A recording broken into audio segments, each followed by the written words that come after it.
মহাদেশৰ 2025 শুক্ৰবাৰ আমাৰ ৰহা পৌৰসভাৰ তৰফৰ পৰা যি এখন আমি আজি অলপ দিনৰ আগতে আমি দুখন গাড়ী মানে 15 ফাইনেন্সৰ পৰা লোৱা হৈছিলে। এখন হ'ল মোবাইল টয়লেট ভেন আৰু এখন হ'ল আমাৰ ৱাটাৰ ফেৰী। এই দুইখন গাড়ী আমি আজি ৰহা পৌৰসভাই আমি ৰাইজৰ বাবে মুকলি কৰিছোঁ, শুভ উদ্বোধন কৰা হৈছে। আৰু এই গাড়ী দুখনে ভাবিছোঁ যাতে আমাৰ ৰহাৰ সকলো ৰাইজৰ সুবিধা হ'ব বুলি ভাবিছোঁ, কিয়নো আমাৰ কিবা পাতিলে কৰিলে বা আমাৰ খোৱা পানীটো অলপ প্ৰয়োজন হয়, তেতিয়া আমাৰ ইয়াতে বিচাৰি আহে যে আপোনালোকৰ ইয়াতে কিবা পানী গাড়ী আছে নেকি। আমি কওঁ যে আমাৰ নাই, কিন্তু আজি আমি সেইষাৰ কথা মানে ক'ব পাৰিম যে আমাৰ পানী গাড়ী আহিলে আপোনালোকে ল'ব পাৰিব। আৰু মোবাইল টয়লেটখনো আমি ৰাইজক মানে মুকলি কৰি দিছোঁ।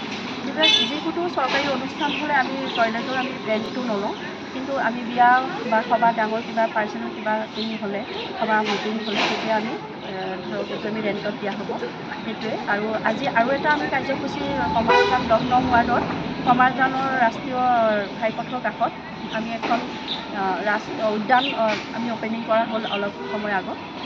সেইখনো আছিলে আমাৰ পঞ্চদশ বিত্তীয় আয়োগৰ মানে অনুমোদনৰ দ্বাৰা মানে যিটো পুঁজি, সেই পুঁজিৰ দ্বাৰা আমি সেই অনুদান সেইখন উদ্যানখন আমি নিৰ্মাণ কৰা হৈছে। আজি সেই উদ্যানখনো আমি ৰাইজৰ বাবে মুকলি কৰা হৈছে। আৰু সেই উদ্যানখন ৰহা সমজিলাৰ অন্তৰ্গত ৰহা পৌৰসভাৰ 10 নং ৱাৰ্ডতে ৰাষ্ট্ৰীয় ঘাইপথৰ কাষতে আমাৰ সেই উদ্যানখন নিৰ্মাণ কৰা হৈছে।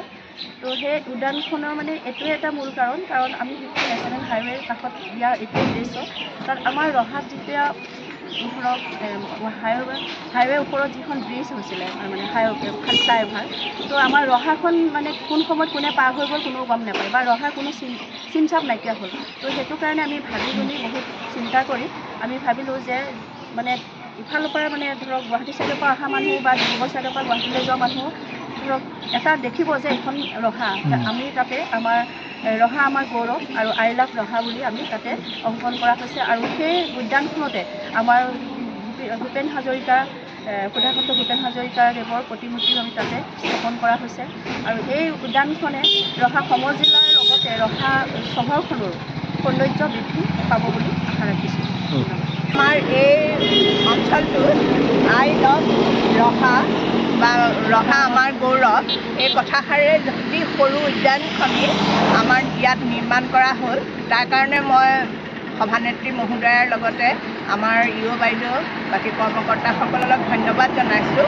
আৰু এই দুখন ঠাই অতি প্ৰয়োজনীয়, কিয়নো এইখন হৈছে নেশ্যনেল হাইৱে।